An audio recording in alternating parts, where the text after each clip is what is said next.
Hello students, यापूर्वीच्या व्हिडिओमध्ये आपण पाहिलं होतं formation of gametes and fertilization. आपल्याला माहिती आहे फॉर्मेशन ऑफ गमेट्स म्हणजे formation of haploid cells, okay, and fusion of gametes म्हणजेच फर्टिलायझेशन. यावर आपण एक स्पेशल व्हिडिओ पाहिला आहे. ज्यांनी तो व्हिडिओ पाहिला नसेल त्यांनी यापूर्वीचा व्हिडिओ एकदा पूर्ण बघावा, जेणेकरून हा व्हिडिओ तुम्हाला सोपा जाईल. ओके, नेक्स्ट बघा, sexual reproduction in plant. Sexual reproduction in plant same concept असणार आहे. सेक्शुअल रिप्रोडक्शन आलं याचा अर्थ दोन गमेट्स बनणं गरजेचं आहे आणि त्यांचं फ्युजन होणं गरजेचं आहे. म्हणून तुम्हाला दिलं होतं दोन प्रोसेसेस आहेत महत्त्वाच्या. ओके, बघा आता यापूर्वीच्या व्हिडिओमध्ये मी तुम्हाला सांगितलं होतं रिप्रोडक्शनसाठी रिप्रोडक्टिव्ह स्ट्रक्चर असणं गरजेचं आहे प्लांट किंवा ॲनिमलमध्ये. रिप्रोडक्टिव्ह स्ट्रक्चर प्लांटमधलं आहे flower. Flower is a reproductive structure आणि ही आहे तुमच्याकडे फ्लावरची एक डायग्राम. ओके, बघा यामध्ये मी काही ॲरोज बनवलेले आहेत आणि ह्या ॲरोजला आपल्याला नाव द्यायचे आहेत. ओके, बघा महत्त्वाचे इम्पॉर्टंट असे 4 व्हॉल्स आहेत. व्हॉल्स म्हणजे आपण कन्सिडर करूया पार्ट. इम्पॉर्टंट किती पार्ट आहेत? 4 पार्ट आहेत फ्लावरचे. रिप्रोडक्टिव्ह स्ट्रक्चर्सचे 4 इम्पॉर्टंट पार्ट्स आहेत ज्याला व्हॉल्स ऑफ फ्लावर म्हणतात. त्यापैकी 2 जे आहेत ते इसेन्शियल आहेत आणि 2 जे आहेत ॲसेसरीज आहेत. इसेन्शियल म्हणजे असे व्हॉल्स असतात जे कंपल्सरी लागतातच, त्यांच्याशिवाय मेल गमेट्स आणि फिमेल गमेट्स बनणारच नाही.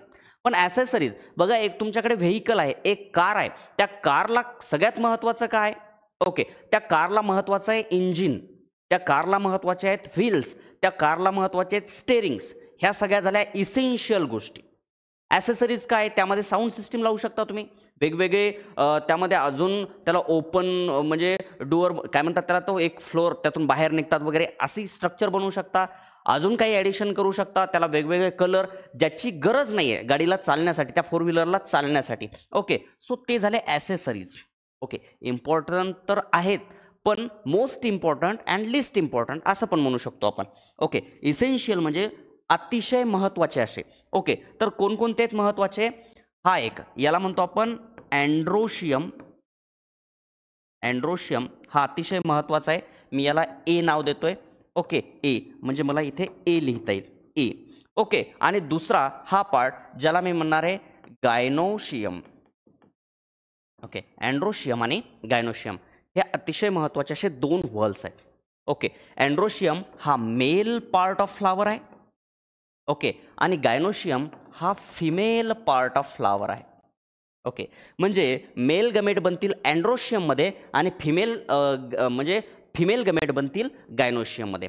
ज्याला कन्फ्युजन होत असेल अँड्रोशियम आणि गायनोशियम, सर बऱ्याच वेळा लक्षात म्हणजे बऱ्याच वेळा आम्ही याला रीड करतो पण अँड्रोशियम मेल आहे का गायनोशियम मेल आहे हे लक्षातच राहत नाही. त्याने लक्षात घ्या, G for girl female part गायनोशियमचा पार्ट आहे.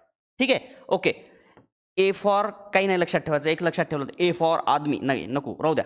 ओके, काय? G for gynoecium, G for girl. Okay, आणि ॲसेसरी पण 2 आहेत आपल्याकडे. कोणकोणते? तर हा ज्याला पेटल्स म्हणणार किंवा करोला. ओके, आणि हा जो आहे ग्रीन कलर याला सेपल्स म्हणणार किंवा कॅलिक्स. जर एका फ्लोमध्ये पाहायचं तर कॅलिक्स, करोला, अँड्रोशियम आणि गायनोशियम. ओके, हे 4 इम्पॉर्टंट असे व्हॉल्स आहेत. ओके, म्हणजे काय? रिप्रोडक्टिव्ह स्ट्रक्चरचे 4 पार्ट आहेत.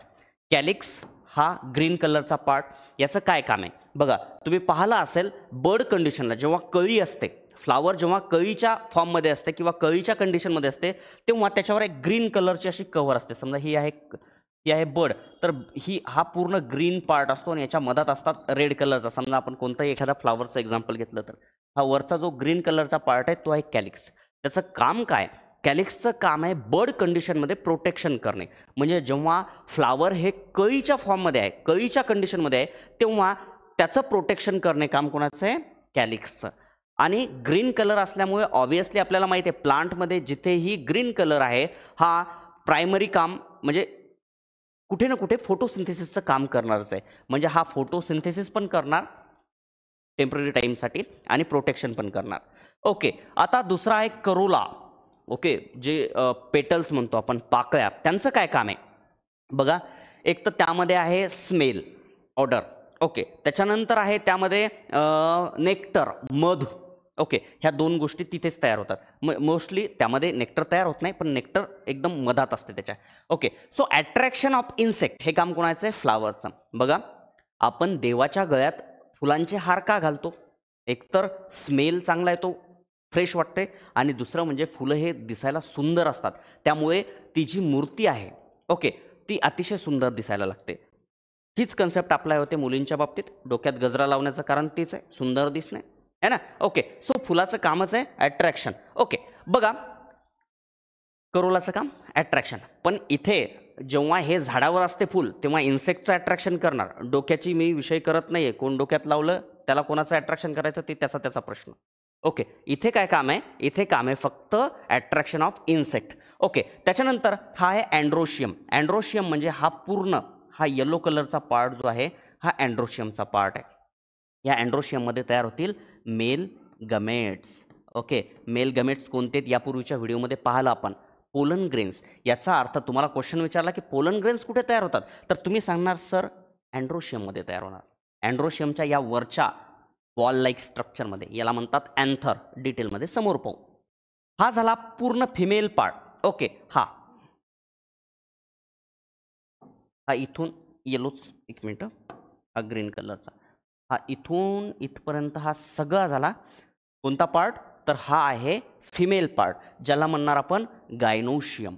Okay, gynoecium. आता गायनोशियममध्ये पण वेगवेगळे पार्ट आहेत. हा सगळ्यात वरचा पार्ट स्टिग्मा, हा वरचा पार्ट जो असतो स्टिग्माचा आहे.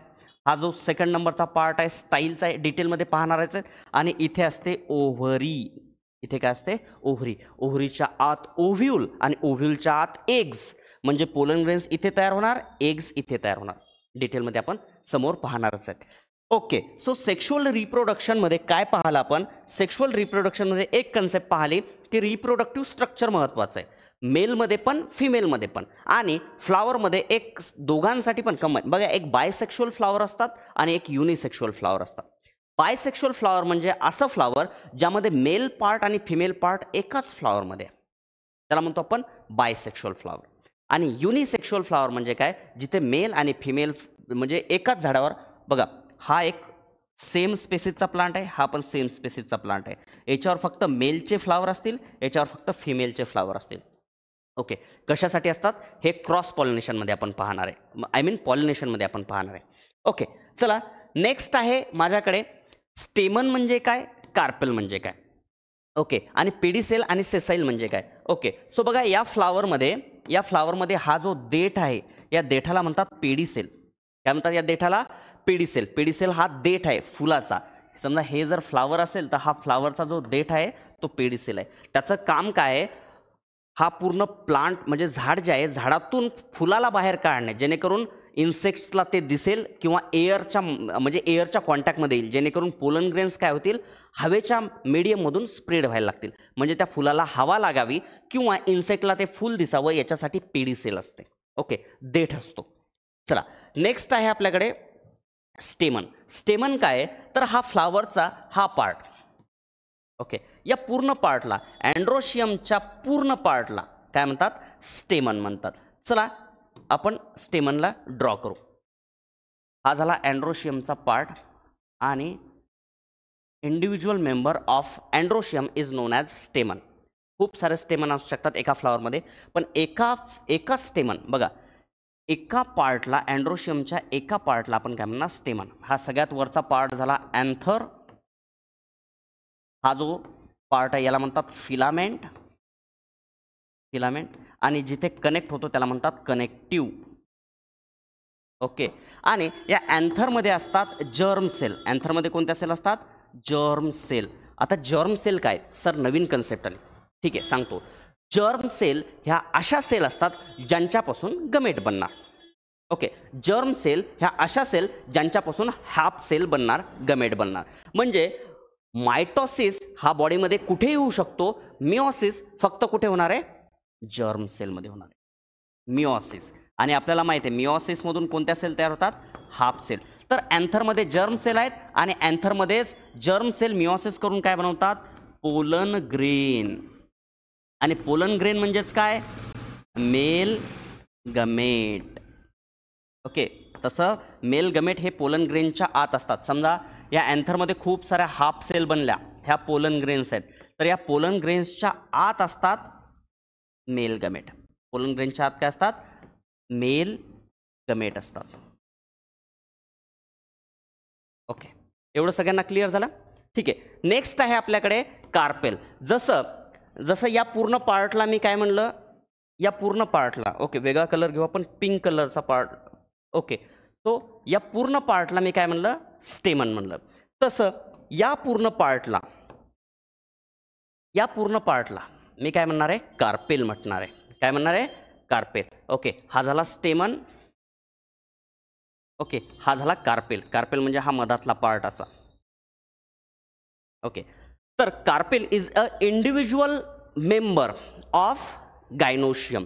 ओके, सगळ्यात वरचा पार्ट आहे स्टिग्मा, सेकंड नंबरचा पार्ट आहे स्टाईल, आणि हा पार्ट असतो ओव्हरी. हा पार्ट कशाचा आहे? ओव्हरीचा. ओके, बघा इथे ओव्हरीमध्ये याच्या आत असतो ओव्ह्यूल. ओव्हरीच्या आत काय असतो? ओव्ह्यूल. आता तुमच्या बुकमध्ये एक तुम्हाला असं स्ट्रक्चर दिलेलं आहे आणि इथे खूप सारे असे ओव्ह्यूल दिलेले. ओके, सो एका ओव्हरीमध्ये एकच ओव्ह्यूल असेल तर त्याला म्हणतात युनि ओव्ह्युलेटेड ओव्हरी, आणि जर समजा जास्त असतील तर त्याला म्हणतात मल्टी ओव्ह्युलेटेड ओव्हरी. ओके, सो आपण युनि ओव्ह्युलेटेड म्हणजे एकच ओव्ह्यूल पाहणार आहे, जेणेकरून आपल्याला समजेल याचा काय म्हणजे काय फरक पडतो. एकच ओव्ह्यूल असेल तर त्याचा काय इम्पॅक्ट होणार आहे, आणि जास्त ओव्ह्यूल असतील तर त्याचा काय परिणाम होणार आहे. बघा, एकच ओव्ह्यूल असेल तर एकच एम्ब्रिओ बनेल, म्हणजे त्या प्लांटच्या फ्रूटमध्ये एकच सीड बनेल. पण जास्त ओव्ह्यूल असतील तर जास्त एम्ब्रिओ बनतील, आणि जास्त एम्ब्रिओ बनतील तर जास्त सीड बनतील. ओके, म्हणजे जर तुम्हाला एखादा पपया वगैरे पपई पाहायला मिळत असेल, त्यामध्ये जास्त सीड आहेत, याचा अर्थ त्याच्या फ्लावरमध्ये जास्त ओव्ह्यूल होते. ओके, टरबूज असेल, टरबुजामध्ये जास्त सीड आहेत, याचा अर्थ त्याच्यामध्ये जास्त ओव्ह्यूल होते. पण मँगो जर पाहिला तर मँगोमध्ये एकच सीड आहे, याचा अर्थ त्याचं फ्लावर जे आहे ते युनि ओव्ह्युलेटेड होतं, एकच ओव्ह्यूल त्यामध्ये प्रेझेंट होतं. ओके, चला बघा, पहिले हे पाहण्याच्या आधी पेडिसेल, ज्या फ्लावरमध्ये हे फ्लावर आहे, या फ्लावरमध्ये जर हा देठ असेल तर त्याला म्हणतात पेडिसिलेट फ्लावर, आणि ज्याच्यामध्ये काही फ्लावर असतात असे ज्यांच्यामध्ये देठ नसतो त्याला म्हणतात सेसाईल फ्लावर. ठीक आहे, चला पाहूया ओव्हरीच्या बाबतीत. ही आहे ओव्हरी. हा झाला ओव्हरीची कॅव्हिटी, आणि ओव्हरीच्या कॅव्हिटीमध्ये झाला हा ओव्ह्यूल. ओके, आणि ओव्ह्यूलच्या आत इथे असतो एम्ब्रिओ सॅक. काय असतो? Embryo sac. आणि या एम्ब्रिओ सॅकच्या आत इथे असतो एक एग्ज, आणि एगच्या भोवती दोन असतात सिनर्जिड सेल. ओके, तशा मधात एक सेल असते ज्याला म्हणतात सेकंडरी न्यूक्लियस, आणि वर 3 सेल असतात त्यांना म्हणतात अँटीपोडल सेल. या वरच्या सेलचंही नाव लक्षात ठेवायचं नाही, या साईडच्या 2 सेलचंही नाव लक्षात ठेवायचं नाही. याला मी पुन्हा मोठं करतोय. ओके, हाच पार्ट आहे तो. खाली एक एग्ज आहे. ओके, आणि इथं सेकंडरी न्यूक्लियस आहे. ओके, बघा हे तयार झाले मेल गॅमेट, आणि फिमेल गॅमेट कुठे आहे तर या एम्ब्रिओ सॅकच्या आत हा एग्ज जो आहे हा आहे फिमेल गॅमेट. म्हणजे हाफ सेल मेलची तयार झाली कुठे? अँथरमध्ये, आणि हाफ सेल फिमेलची तयार झाली कुठे? एम्ब्रिओ सॅकमध्ये. आता हाफ सेल आईची तयार आहे, हाफ सेल वडिलांची तयार आहे. या दोघांचं फ्युजन होणं गरजेचं आहे.